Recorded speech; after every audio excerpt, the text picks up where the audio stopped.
Okay, welcome to the Recreation Commission meeting for June 9th, 2020. We have 4 members present. So we do have a quorum and hopefully more to come. Oh, so we have 5 now.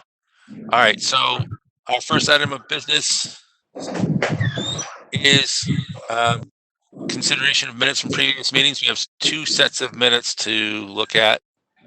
The first one is from 5/12.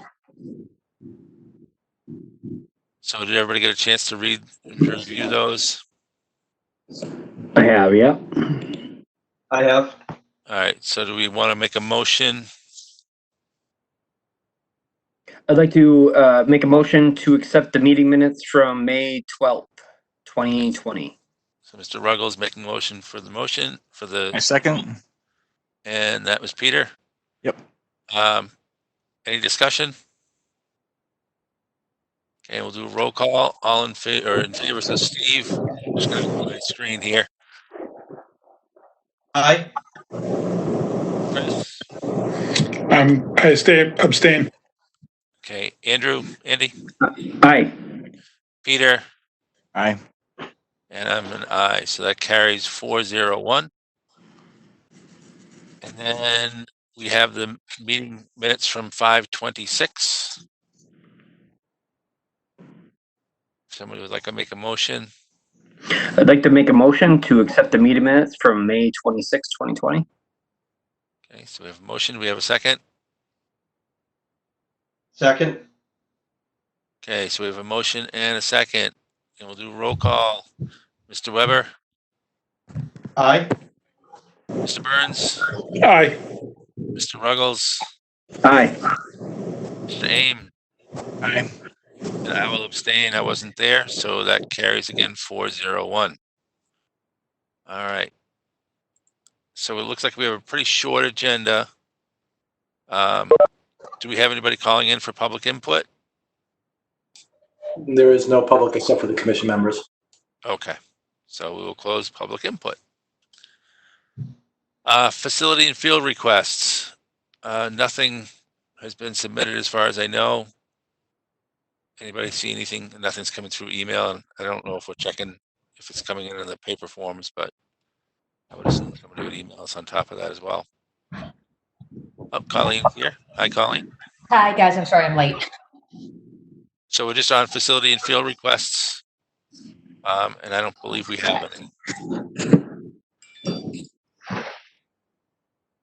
All right, so I think we're going on to new business. So this was the email, the request about, or having a discussion on having, I assume POWC is private watercraft stored at the John Bryant River access. So I guess we should have a discussion on this. I know, I don't know, what are you guys' thoughts? So I think, thinking back to the conversations when we first authorized that park, I think, the abutters have raised concerns about anything that could end up on their property from that. And I would be mindful that if we let order one, we might invite others to do the same, which could certainly be an eyesore. And I think people worry about liability if something got stolen, that type of thing. So my inclination, I'm concerned to approve that request. I certainly understand what a pain it is to keep on dragging your boats, back and forth. But I would want to be, I guess, respectful of the abutters for that and what impact it may be on their land and just the environment down there. So that's my concern for the property owners, as well as if we open that door, it may invite a lot of other storage requests down there. I second that. If we let one person do it, we got to let everybody do it. I think that just leads to trouble. Yeah, well, I think she was looking to have, not just her, I think she was looking to make it open to the public to, give people that option. I see. Yeah, but I mean, at that point, when even if you limit it to 10, it's like, how do you decide the 10 that get it? Is it a lottery? Is it, if Well, there's... I don't even see any is there space down there to do it?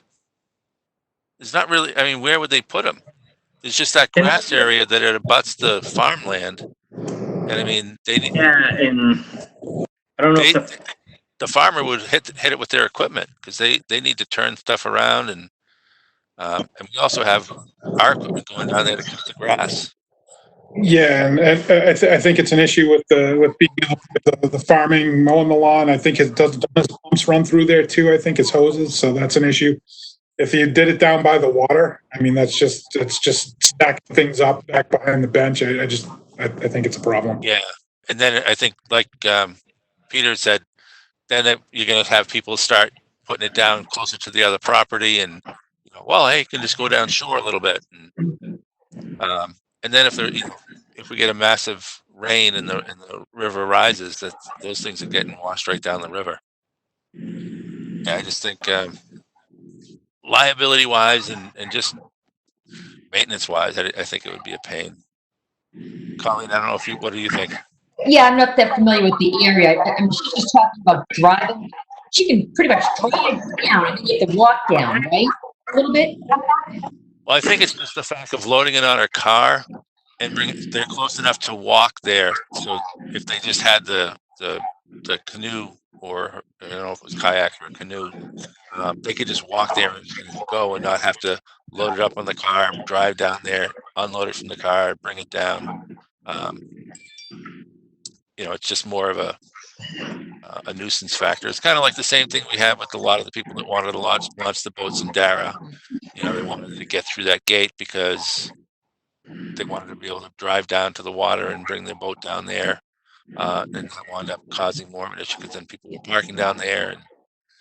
And I am with you guys though. It sounds like the group. I don't know how you say yes to one and not yes to several. So I think it poses a problem too for the fire department because they can use that access if there's an emergency to get a boat down there. So if there's boats in the way and they can't go through, then that poses a hazard as well. That's true. That's a good point. If there's a place to put them, I'd say okay, but there's no real. I've been down there. It's a narrow area. I don't know where you could really put the boats. Yeah. Steve, I don't think I asked you. I don't know what your thoughts are. I don't think it's a good idea. I think there's space constraints. We also have the liability constraints. So as much as I'd like to accommodate the residents, make it easier for them, there's just not enough space down there. Because what do we do if all of a sudden we have 20, 30 people that want to do it? Yeah. And I got to still. It'd be one thing if we had a big open area, we could build racks and people could slide them in, but we just don't have that space. Yeah. All right. And I think Chris made a great point about, the fire department trying to get access down there and if things are in the way. Yep. All right. Any other discussion on this? All right, we'll go on to old business. Compensation for minute taking. I was trying to look through our budget from prior years, and it's been a few years since it was actually in our budget. And I haven't been able to find the year that, so it definitely wasn't in there in 2007, 2018, 2019, or this year. And I guess my question is, logistically how we would do it. Definitely worth doing it. I didn't get to see your guys' discussion last week, but I sort of got from the minutes that was the general gist, that you guys felt it was something worth pursuing. Again, I don't know if we can fit it into this year's budget, because I know we're going over on the field maintenance because of the issues. And I know we're supposed to be cutting back on some things, but I guess a couple questions I have for Steve is on the for the selectmen you guys are paying for that service, correct?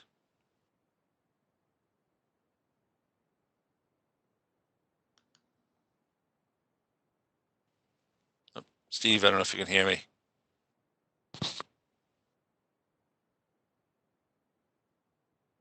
Doesn't look like it. No. Looks like you might have frozen up. It's moving, but Because I guess my question is, and I had it in my head earlier, how it's structured. Is this something that is a salaried position? In other words, do they get paid as an employee or do they Having a get paid as connection a issue. 1 contractor? second, please. Okay. Yeah, I think I'm back now. Yes, they do get paid as a contractor. Okay. So that way it's just a 1099 and we don't have to worry about benefits and insurance and all that information. I guess my That other is correct. question, Yeah. and whether we pay or not, one thing that made me think when I was going back and trying to look through the minutes, and I don't know if you guys do this with the selectmen, but I know he's using his personal email. He's typing these up and sending them to us by email. I didn't know if that was something that we should be creating a access for a town email address for him. he does have a town email address, Sandy. Oh, he does? Yeah. Okay. And just have it done. That way everything's done internally. As far as, if people need to pull records up, it's that whole thing. He does send some stuff from his Gmail account, and then he also has access to Google Docs, which he uploads stuff. Okay. And it's just one of those things you want to stay away from using a personal email simply because if something does happen and they subpoena it, then they have access to all your personal email if you're using it for town business, right? So I don't know. Correct, and that's why Okay. So how do you guys, what was the thought on proceeding on this? So I think we're all in agreement that it's a worthwhile investment, and the quality Matthew has given to us has been exceptional. I think we all are impressed with his professionalism and the quality of his work. I'll say for myself, I'm concerned about adding it into this year's budget. I'm trying to find a line right now for the reasons you mentioned, Andy, that number one, we've already kind of gone over because of field maintenance. So I feel like we've kind of fired our shot there. But secondly, we are supposed to be restricting a little bit given everything in the world right now. So I think, we'll have an opportunity to build it right in directly into next year's budget. That, from my standpoint, is probably the best way to go at this time. I agree with Peter.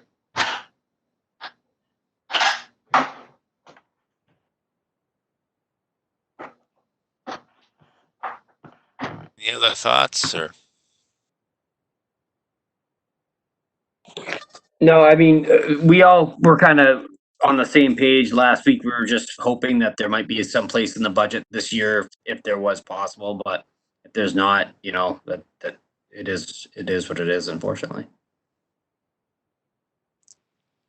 So I think probably the important thing to do at this point too is sort of figure out, and we could probably look at what the rates are that that the selectmen are paying for their minutes.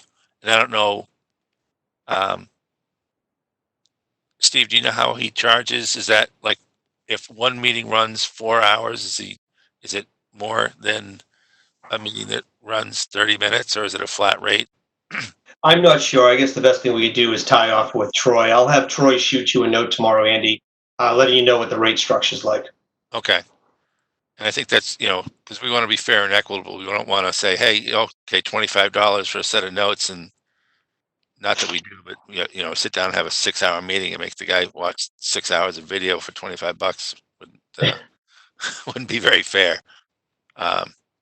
So that way I think we could sort of build it from there, find out, look at the number of meetings that we have, and then that way we can accurately put it into the budget for next year.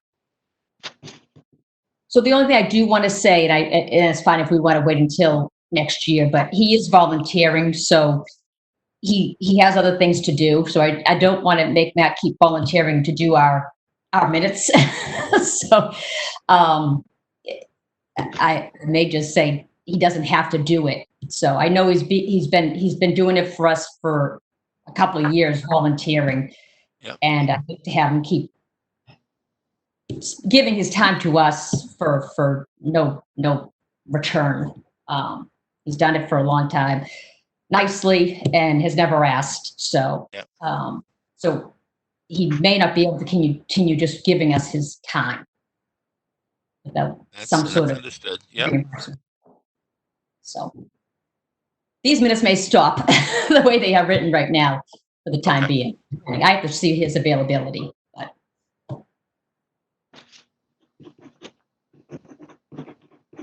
that's all. Any other discussion on it?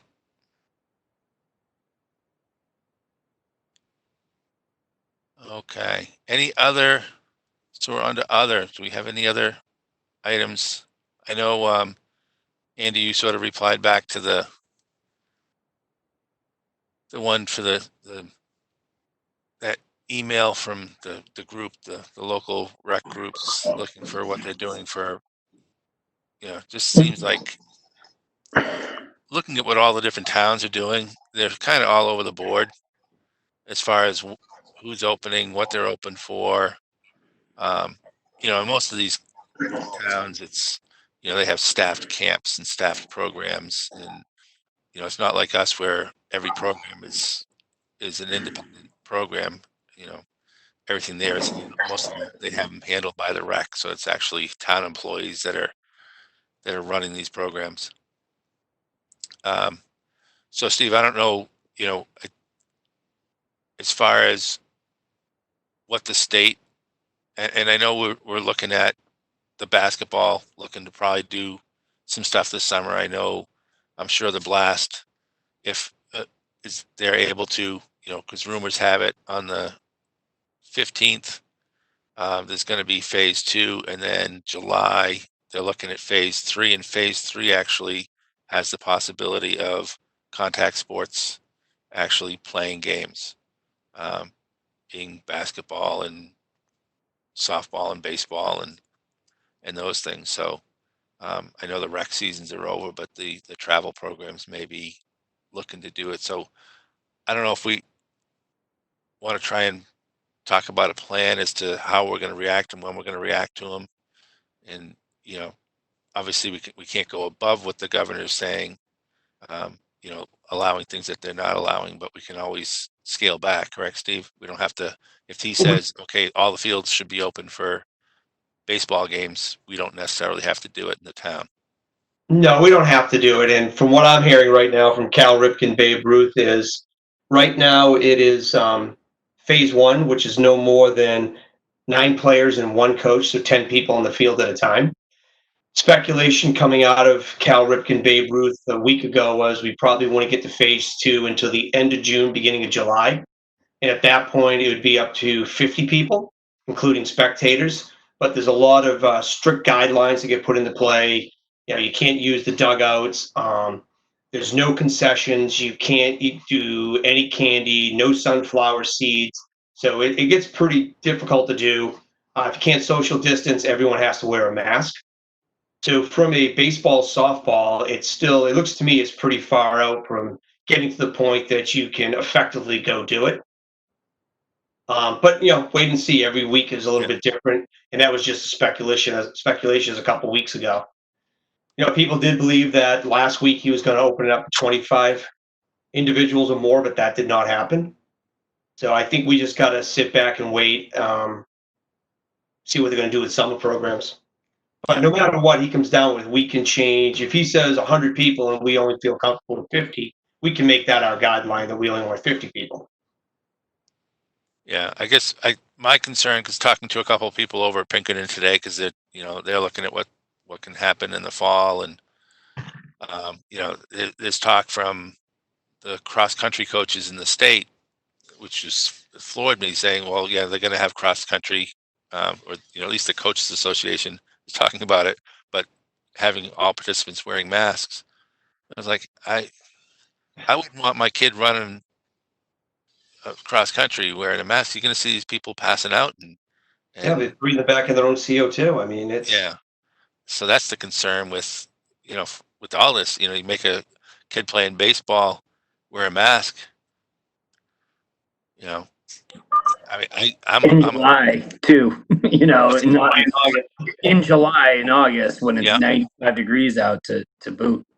and I think you guys all probably get these alerts when you get the kids sign up for these programs, but I would almost guarantee there's 10 to 15% of these kids have asthma. And then it's just, I can't imagine having a kid that's asthmatic wearing a mask and playing a sport. But It's going to be difficult. I mean, to the point that from a baseball standpoint, we're only really having our 11 and 12-year-olds play because they can distance. And we may have one modified team that are 8, 9, and 10 playing against Hudson. But for the most part, we've canceled all the younger kids in baseball. And the same thing, softball's canceled the whole entire rec league. And they're just waiting to see what they're going to do with the blast. And I know that lacrosse got canceled, spring soccer got canceled. So the majority of them are. I know people are inquiring now about flag football, if that's going to happen, but I haven't heard anything on that front. and I'll follow up with Jason Colm as well, because I don't know what his plans are if he wants to try and do that summer basketball league.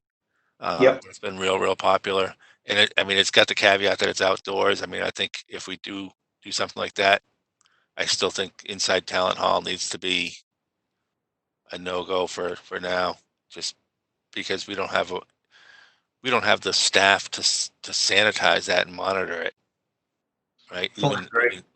Looking at even at phase 2 and phase 3, all the different things that you have to have in place, I don't know how we'd do it. So I guess that's just something we can't really talk about tonight. It's sort of wait and see what the governor says, right? And just sort of follow from there. All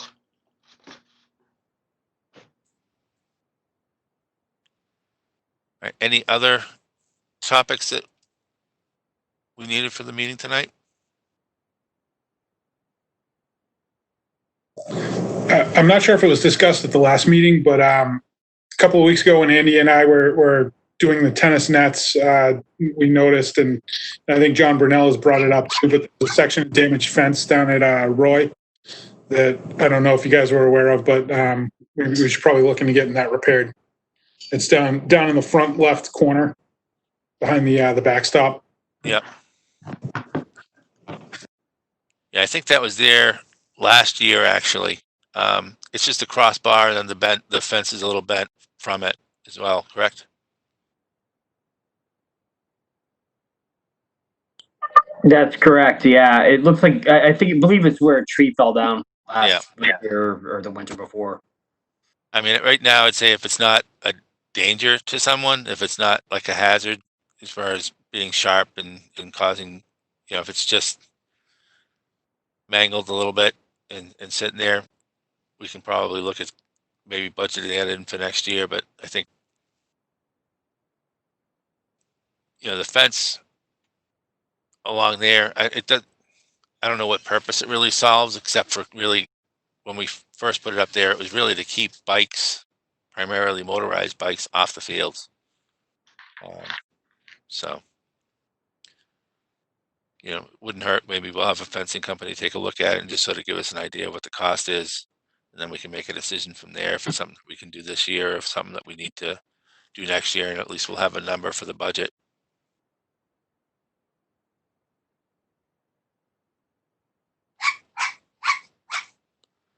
All